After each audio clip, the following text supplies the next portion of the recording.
She wasn't supposed to be there. The most feared man in Seoul hadn't felt anything for a woman in years, and every person in his world had accepted that as fact, until a curvy black maid leaned close in a darkened corridor, her voice barely above a whisper, and said 4 words that cracked something open in him that no bullet, no rival, and no amount of cold discipline had ever touched. Now he's dismantling his entire empire to keep her alive, and she doesn't even know that the moment she whispered those words, she didn't just wake something up in him, she signed both of their names on a target. Welcome to Black in Seoul TV. Please like, share, and subscribe. She left that morning without finishing the East Corridor. He noticed.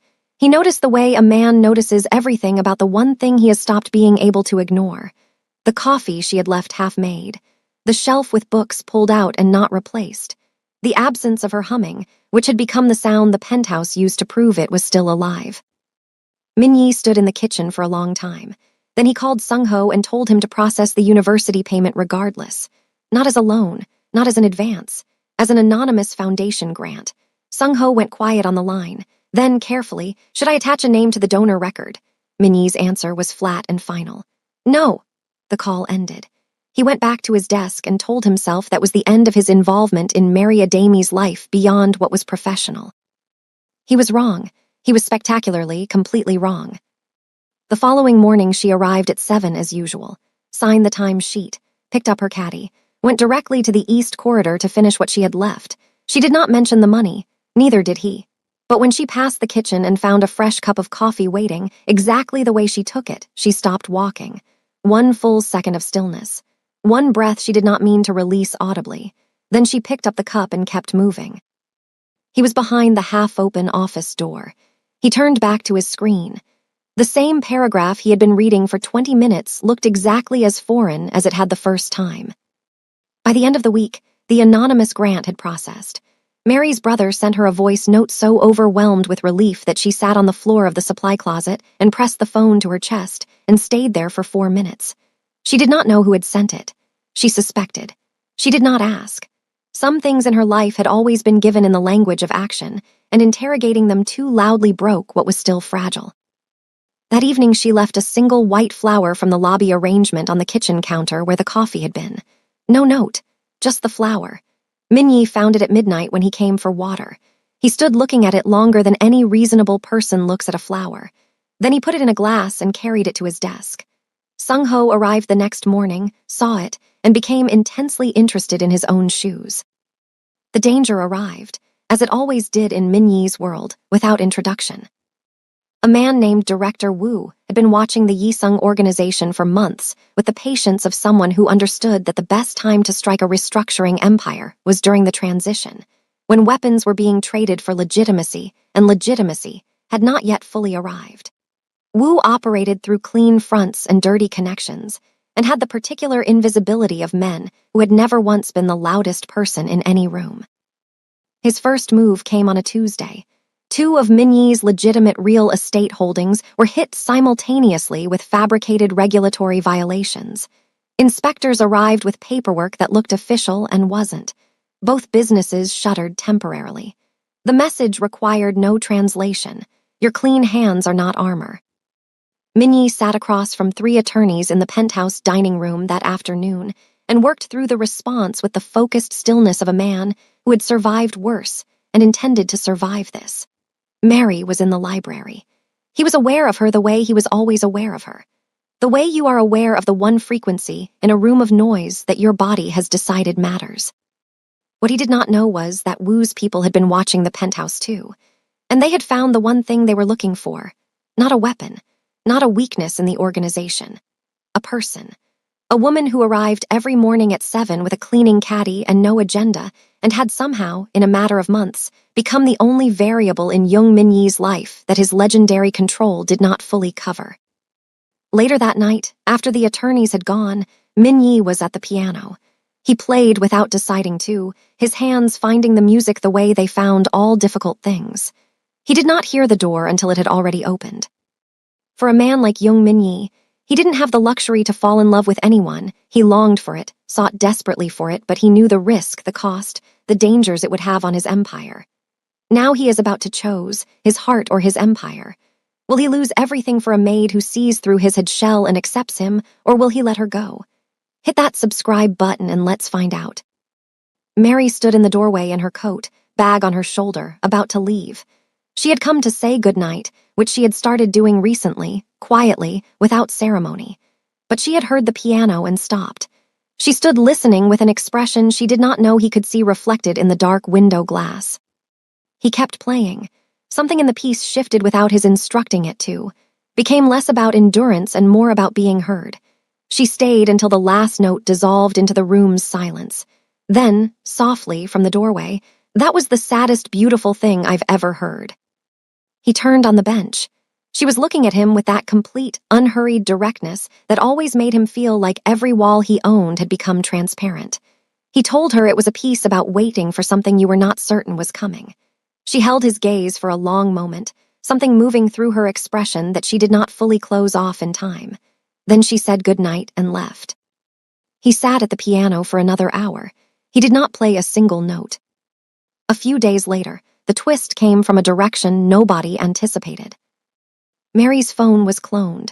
A professional job, executed during the 20 minutes her bag sat in the supply closet while she worked the library. Someone had been inside the building. Someone who knew her schedule, knew the closet location, and had bypassed the main security desk through the service corridor. The clone was designed to track her movements and intercept her communications in real time. Hunwoo, Minyi's technology specialist, found it during a routine network sweep on Thursday morning. Every device connecting to the building's Wi-Fi was automatically scanned. The clone's signal appeared like a cold fire in an otherwise clean system. Hunwoo brought the report to Minyi at 11. Minyi looked at it. He looked at it for a long time without speaking. The temperature in the room did not change. Everything else did. He found Mary in the east corridor. He stood at the end of it and said her name once. She turned, read his face immediately, and set down her cloth without being asked. He told her plainly what had been found. No softening, no protective vagueness. She listened without interrupting. When he finished, she was quiet for one breath. Then steadily, "How long?" 3 days, he told her. She nodded the way she nodded when she was absorbing something she refused to let flatten her. Then, "What does it mean?" It meant someone was using her proximity to him as leverage. It meant she had become a target through no fault of her own, purely because of what she had quietly become to him.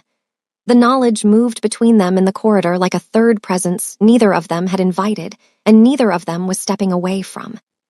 He told her he was moving her to a secure property while the source was traced. Mary looked at him with the full, unhurried force of everything she was. "I am not going anywhere." He took a breath. "This is not a discussion." She crossed her arms. "You're right, it's not, because I already made my decision." He stepped closer. She did not move. He dropped his voice to something quiet and entirely sincere. "I am not trying to control you. I am trying to keep you alive. There is a difference." She held his gaze for a long moment, something flickering behind her eyes that was not stubbornness but something far more complicated. Then, "Find them first. Then we talk." He studied her face. Then he nodded once and pulled out his phone. The trace took 36 hours.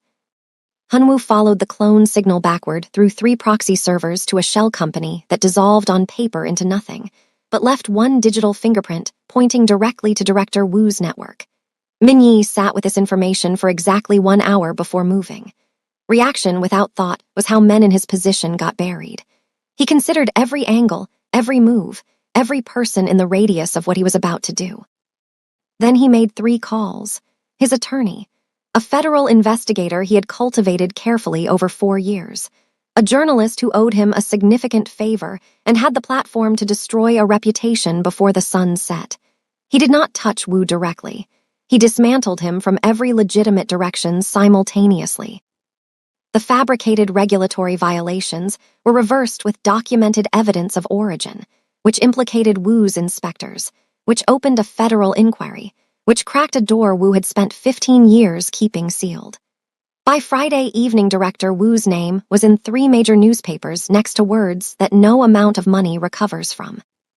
Mary found out Saturday morning.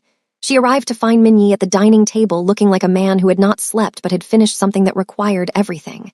She sat across from him, studied his face, did not ask what he had done or how, just quietly, "Is it finished?" A single nod. She got up, made coffee for both of them, came back, sat down. They drank it in the morning light without another word for a very long time. It was the most intimate thing that had ever happened in that penthouse, and they both felt it. The complication nobody planned for arrived the following week in the form of a man named Alex, South African journalist, 6 months in Seoul, covering a cultural exchange feature. He came into the foundation's community outreach office where Mary had taken on volunteer coordination, and he was charming and curious and brought good coffee and asked the kind of questions that showed he had done his research. He came back the next day, and the day after that. Mary was warm and professional and gave him exactly what the story required. She mentioned it to Minyi in passing one evening. A journalist covering the foundation, good visibility, seemed thorough. Minyi's response was a single question delivered with perfect neutrality. "His name," she told him. He nodded and returned to his documents. Sung-ho had a full background report on Alex within 4 hours.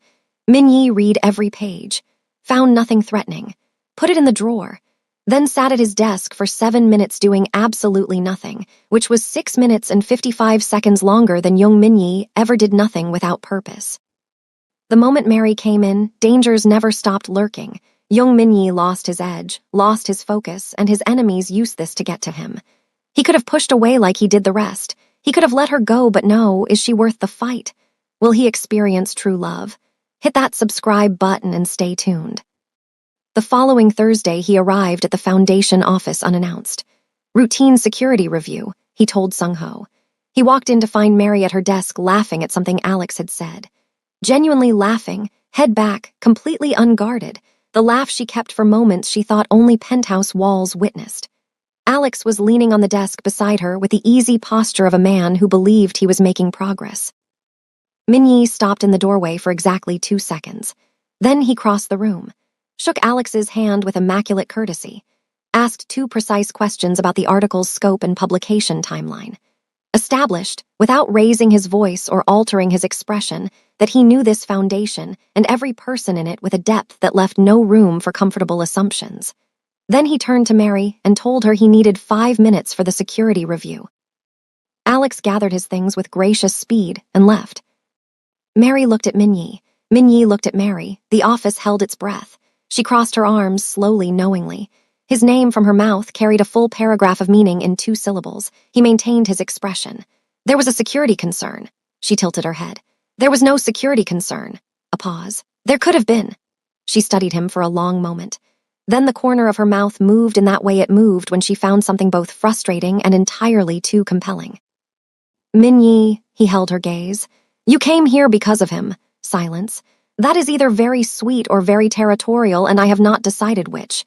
His response was quiet and completely straight-faced. "Take your time."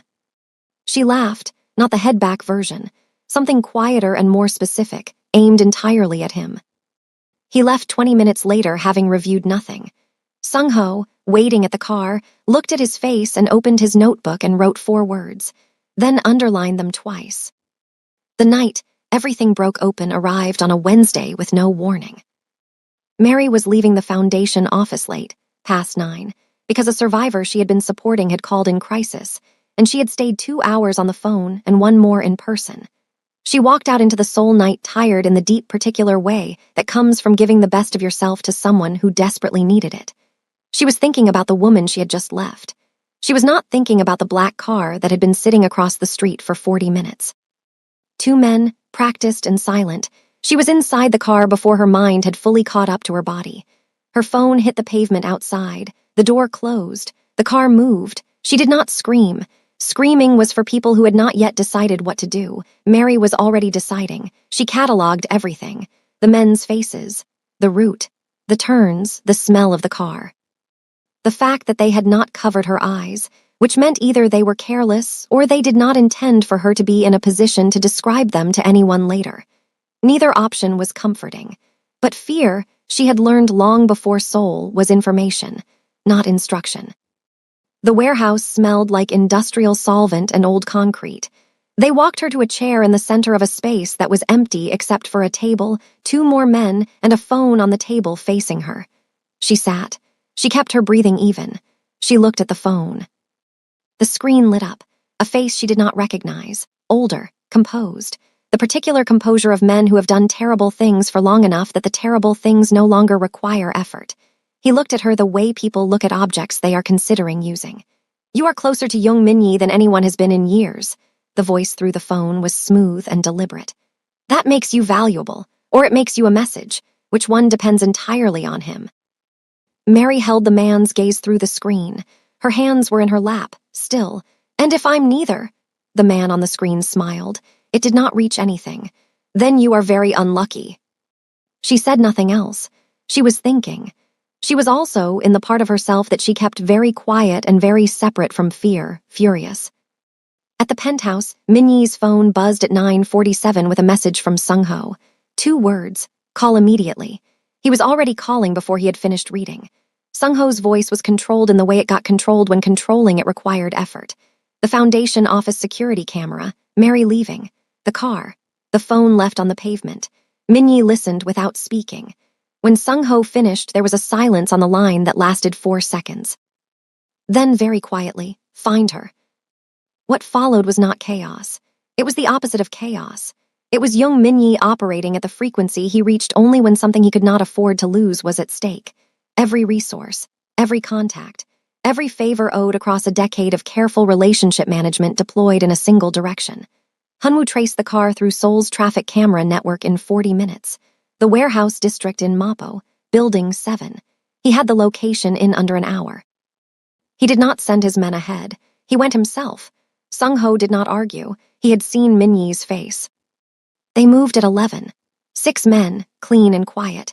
Minyi in the center of it, wearing the particular stillness that meant every calculation had already been completed, and what remained was execution. The warehouse was breached from 2 points simultaneously. It took 4 minutes. Nobody died. 4 men were restrained. The phone on the table was still connected when Minyi walked through the door, and the face on the screen saw him coming and went the color of old ash. Minyi picked up the phone. He looked at the screen for a moment. Then he said one sentence. Quiet, absolute. The kind of sentence that does not need to be repeated or explained because every word in it carries its own weight. He ended the call. He turned. Mary was standing from the chair, her arms crossed, her chin level, her eyes bright with something that was not tears but lived in the same neighborhood. She looked at him crossing the warehouse floor toward her. She looked at his face, which was doing something she had never seen it do before, something unguarded and urgent and entirely unmanaged. He stopped in front of her, close. He looked at her the way you look at something you almost lost before you fully understood you had it. "I'm fine." Her voice was steady, remarkably, genuinely steady. Something moved through his expression that was too large and too real for the controlled architecture of his face to contain. Without calculation, without strategy, he pulled her into him. Both arms, complete. She went still for one breath. Then she pressed her face against his chest and closed her eyes and let herself be held by the one person in Seoul who had moved every mountain available to him to be standing in this warehouse at this moment. They stayed like that for a long time. Nobody in the room said anything. Later that night, back at the penthouse, the debrief was quiet and thorough. The man on the phone screen had been identified. A remnant of Wu's network, a lieutenant who had survived the collapse and decided that revenge through leverage was his path back to relevance. He was in federal custody by midnight, the 4 men from the warehouse with him. Sung-ho handled the documentation. Hunwoo wiped every trace of Mary's name from the incident report. She was listed as an unidentified civilian witness. Protected. Minyi found her in the guest room at 2 in the morning. The door was open. She was sitting on the window bench with her knees drawn up, looking at Seoul. He knocked on the open door. She looked over. He came in and sat in the chair across from her, and they looked at each other in the dark with the city lighting the space between them. "Came yourself?" It was not a question. He looked at her steadily. "Yes." She was quiet for a moment. "You didn't have to do that." Something shifted in his expression. "Yes," he repeated. "I did." She looked at him for a long time, long enough that whatever she was measuring, she finished measuring it. Then, softly, "Why?" He did not look away. "Because you are not a resource or a liability or a variable. You are the reason the piano sounds different. You are the reason the penthouse is different. You are the reason I am different." A pause. "And I should have told you that before tonight instead of leaving you to figure it out from coffee cups and anonymous grants." The room was very quiet. Mary uncurled from the window bench and sat with her feet on the floor and her hands in her lap, looking at him with that expression she had when she was deciding something important. Minyi, I need you to understand something. He waited. I did not come to Seoul to be saved. I came to build something. I am still building it. Whatever this is between us, it cannot swallow that. I will not disappear into your world the way women disappear into powerful men's worlds and become decorative and silent. He held her gaze without flinching. I know. She searched his face. Then what are you offering? He leaned forward, elbows on his knees, and for the first time in as long as he could remember, Young Minyi looked like exactly what he was underneath everything. A man, just a man. I'm offering to stand next to you while you build it, not in front of you, not behind you. Next to you, as an equal. The words landed in the room and stayed there. She looked at him for a long moment. Something in her chest, something she had been keeping carefully managed since the corridor, since the coffee, since the flower, since every quiet morning and every charged silence, released. Slowly, like a breath held for too long finally allowed to leave. You have terrible timing, Mary told him. He almost smiled. I know. He stood. The space between them was small and full of everything they had been circling for months. She looked up at him. He looked down at her. She reached up and put her hand flat against his chest, over his heart, the way she had pressed her hand against the warehouse wall hours ago, but different now. Intentional. A choice. His hand came up and covered hers. Neither of them moved for a long moment. What happened next belongs to them. The city watched from outside the windows. The penthouse held its breath.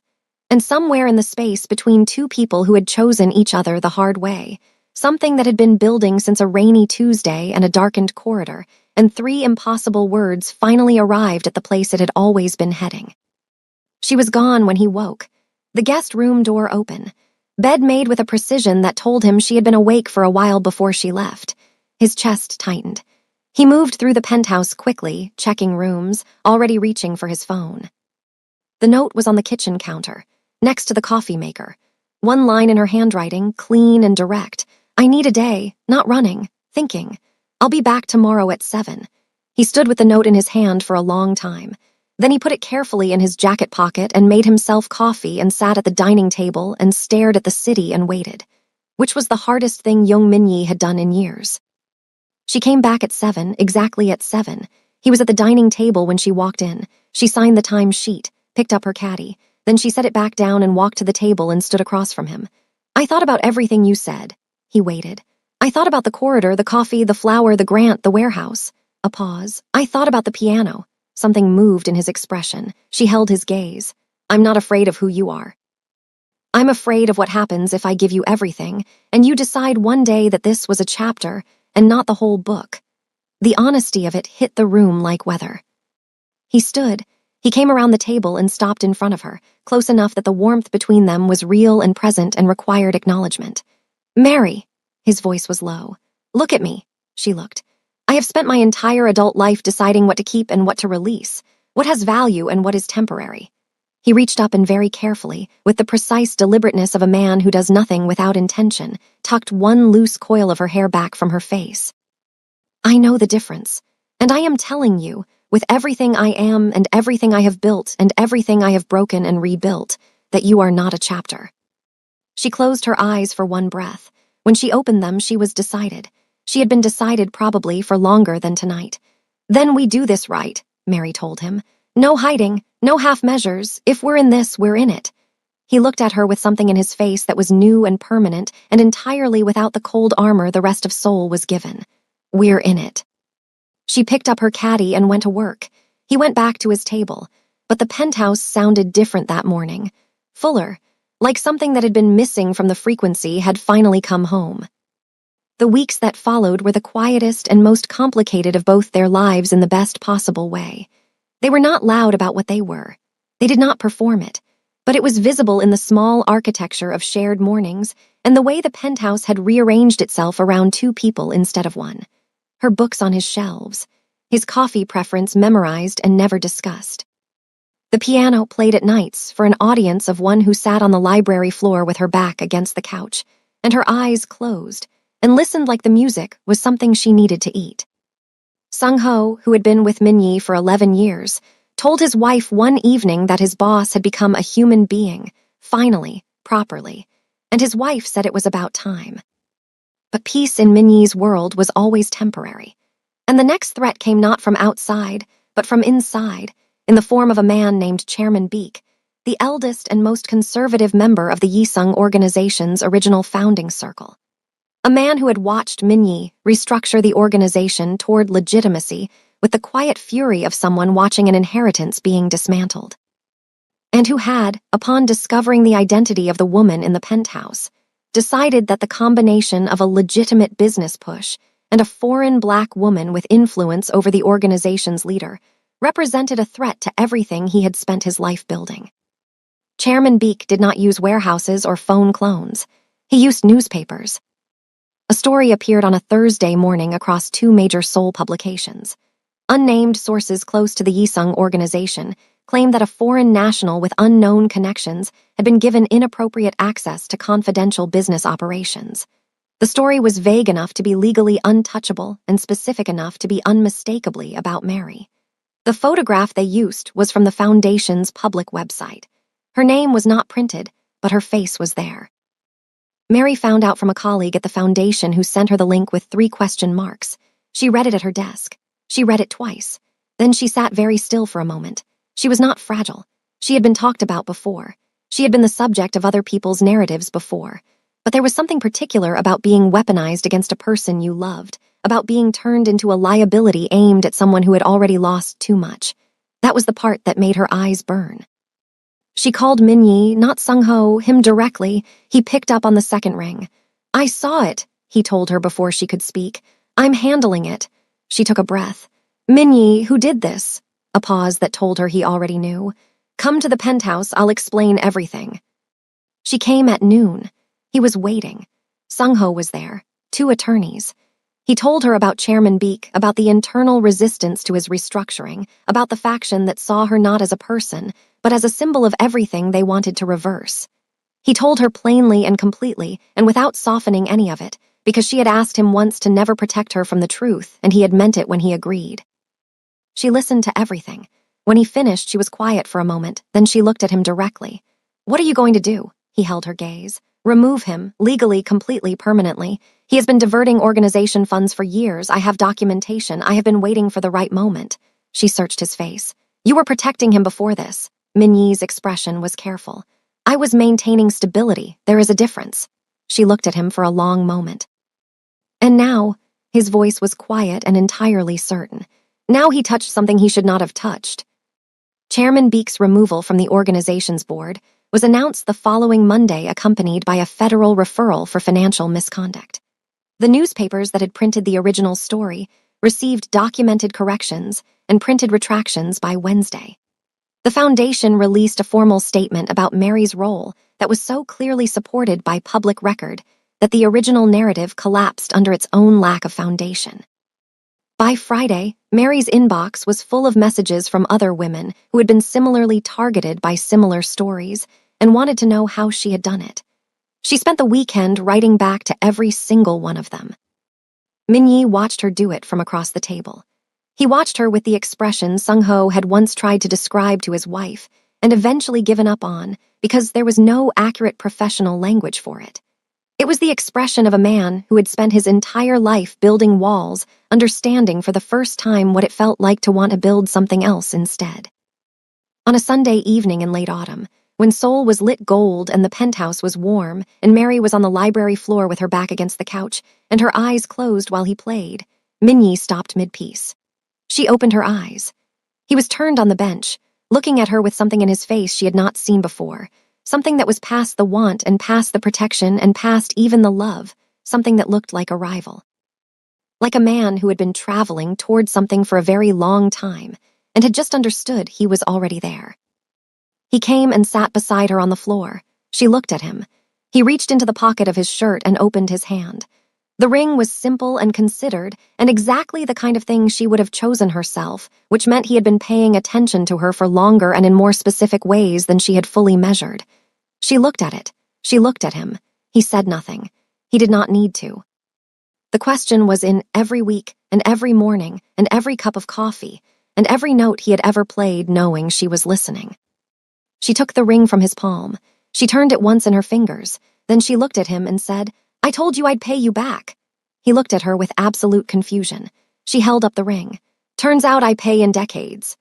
The laugh that came out of him was the realest thing she had ever heard from a man who had spent years treating laughter as a liability.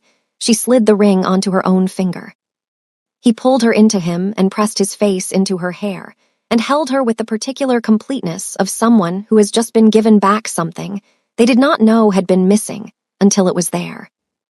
6 months later, they were married in a ceremony that was small and private and entirely theirs. No performance. No audience beyond the people they had chosen. Sung-ho cried and denied it completely. Hunwoo spent the reception explaining the denial algorithm for video footage to anyone who would listen. Mary's brother flew in from Lagos and shook Minyi's hand for a very long time without speaking, which communicated more than an hour of words would have. On a quiet morning 4 months after that, Mary came and sat across from Minyi at the dining table where he was reading, and she folded her hands on the table in the way she folded them when she had already fully thought through what she was about to say. He looked up. She looked at him.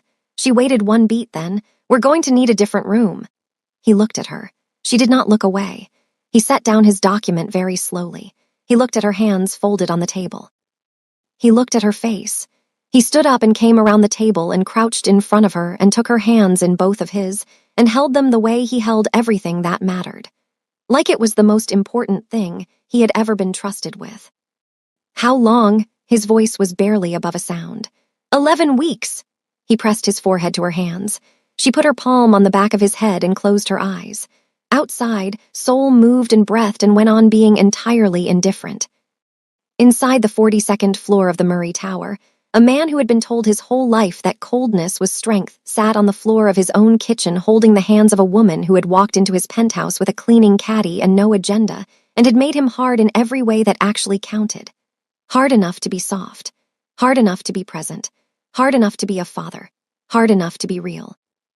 And the city shone below them, and the piano waited in the library, and Mary hummed something low and unhurried in the quiet of the morning.